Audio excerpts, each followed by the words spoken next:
It's been less than a week since Japan made good on its promised plan and started dumping diluted radioactive wastewater from its Fukushima nuclear power plant into the Pacific Ocean. Japanese officials say there's nowhere else for the water to go. And this is causing some major friction between major players. Japanese Prime Minister Fumio Kishida has hit out at Beijing after instances of stones being thrown at diplomatic missions and Japanese schools in China were reported. The world is witnessing a very public battle playing out between two global superpowers, Japan and China. There are reports of a wave of harassing phone calls believed to be coming in from China to Japan, so many that the Chinese ambassador to Japan said they've caused serious interference in the normal operation of the embassy and consulates. One report in The Guardian said Japanese citizens in China were even being advised to avoid speaking Japanese in public. All of this is because of Japan's long-standing, though controversial, plan to decommission the damaged Fukushima nuclear plant after that catastrophic earthquake and tsunami in 2011. The meltdown was massive. The hydrogen explosions, heart-stopping. So basically, in order to prevent further meltdowns, water was continuously pumped in to cool the damaged nuclear reactors. But that contaminates the water. It's full of radioactive material, and it's been stored as wastewater for more than a decade now. It's just sitting there, collecting. And if the plant is to be decommissioned, that water needs to go somewhere. Enter the Pacific Ocean. Now, Japan insists releasing the wastewater is safe, that it can process the water to remove most of the radioactive material, and whatever's left, it can dilute to the point where the water is even literally safe to drink. And the world's nuclear watchdog, the International Atomic Energy Agency, is backing them up. The plan, as it has been proposed and devised, is in conformity with the agreed international standards. Now, releasing treated wastewater into the ocean is actually pretty routine practice for nuclear plants. But here, in part, it's the amount from Fukushima that's making waves. About 500 Olympic-sized swimming pools worth, to be clear. China has accused Japan of treating the ocean as its, quote, private sewer. And it's lashed out, targeting Japan's lucrative fishing industry. We might consider using ingredients from Russia instead. We need to firmly boycott Japanese products in the future.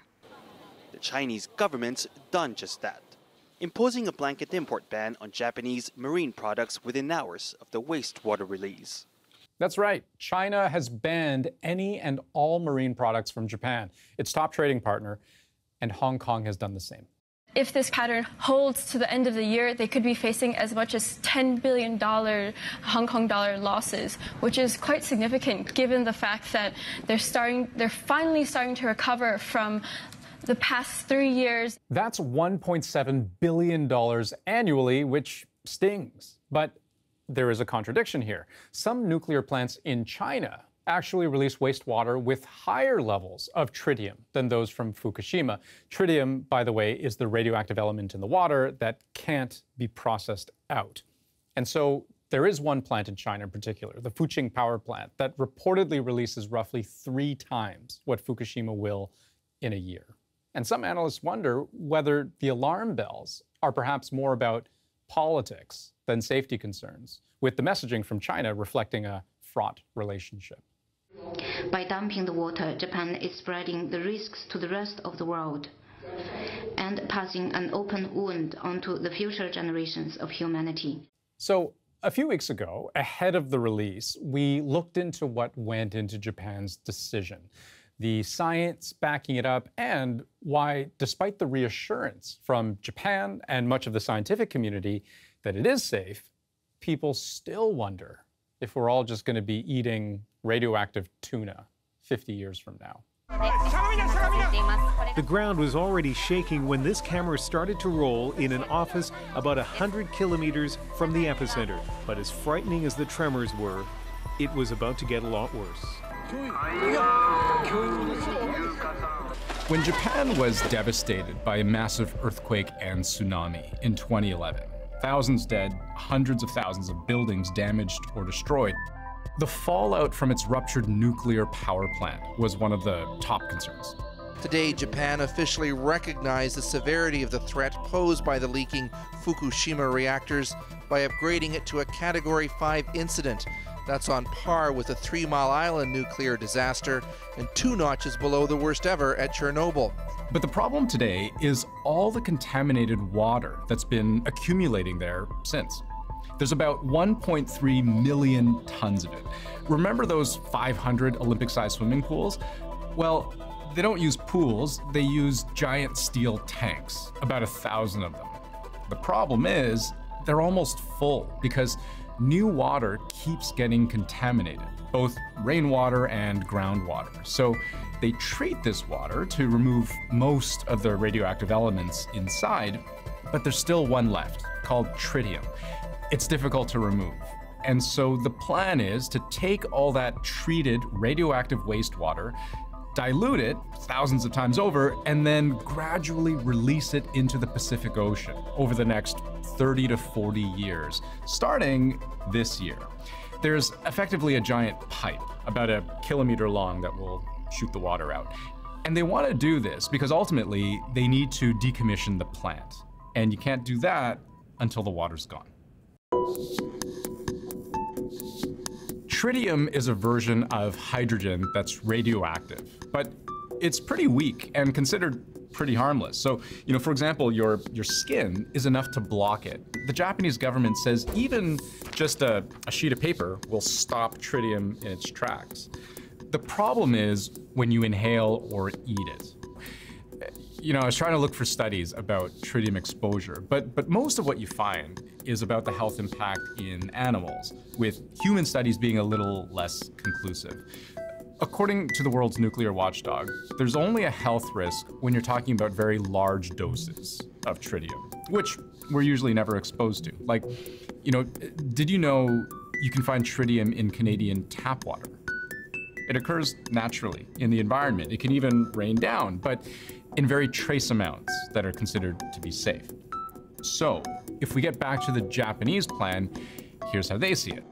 A stomach X-ray exposes you to about 3 millisieverts of radiation. Natural radiation exposure, so, just living your day-to-day life in Japan, 2.1 millisieverts. Hopping on a round-trip flight, Tokyo to New York, around 0.1 millisieverts. An X-ray at the dentist, about 1/10 of that amount, and then, at a fraction of that amount, what the government believes will be the annual human exposure as it releases wastewater into the ocean. Would I drink it? Yes. So the tritium, by the time it's gone through the pipeline and it's been diluted 100 times, it's going to have about 1,500 becquerels per litre of tritium. And the World Health Organization drinking water standard for tritium is 10,000 becquerels per litre, so it's about 7 times below that. So the UN's nuclear agency has spent the last 2 years looking over Japan's plan, and just announced yesterday, it's good. The plan's a go. The plan, as it has been proposed and devised, is in conformity with the agreed international standards. And we should point out, it's not at all unusual for nuclear wastewater to be pumped into the ocean. In the last couple of years, South Korea, China, Taiwan, and yes, Japan have all released wastewater containing tritium into the Pacific. The difference here is volume and wastewater discharge over such a long period, decades. So it's a big volume, but actually in terms of radioactivity, once it's treated, it's a very low amount. According to the UN's nuclear agency, discharging the treated water would have a negligible radiological impact on people and the environment.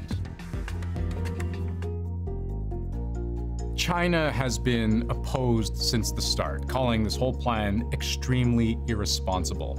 South Korea is also opposed. Shoppers there have even been scooping up sea salt in droves because, once Japan starts pumping the ocean with radioactive water, who wants radioactive sea salt? Even locally in Japan, the fishing industry is very skeptical. Not necessarily because they question the science, but remember what happened after the earthquake and tsunami in 2011. Fears of contaminated food are spreading overseas. South Korea has banned the import of seafood products from 8 Japanese prefectures. The US FDA only recently, in the last couple of years, lifted the last remaining restrictions on Japanese food imports. And South Korea still bans food imports coming from the area around Fukushima. So fishers worry if this plan to dump radioactive water into the ocean goes ahead, the hit to consumer confidence would be devastating. Like, all the work they've done to rebuild since the initial disaster would be completely undone. So here's the thing.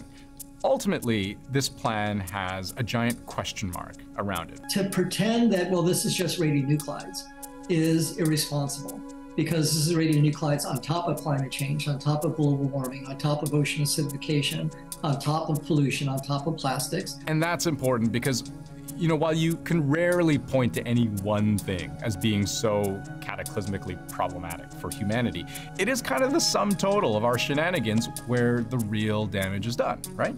There are real problems in the Pacific, as we all know, you know, climate change, plastic pollution, overfishing. These are real issues, and I think this is a bit of a distraction, really. So the bottom line is this. The exact risk of this kind of long-term, low-dose exposure to tritium is unknown. And in terms of global problems, maybe this isn't the biggest one, but the stakes are high, regardless. We don't have that many oceans on this planet, and once the damage is done, it's very hard to undo.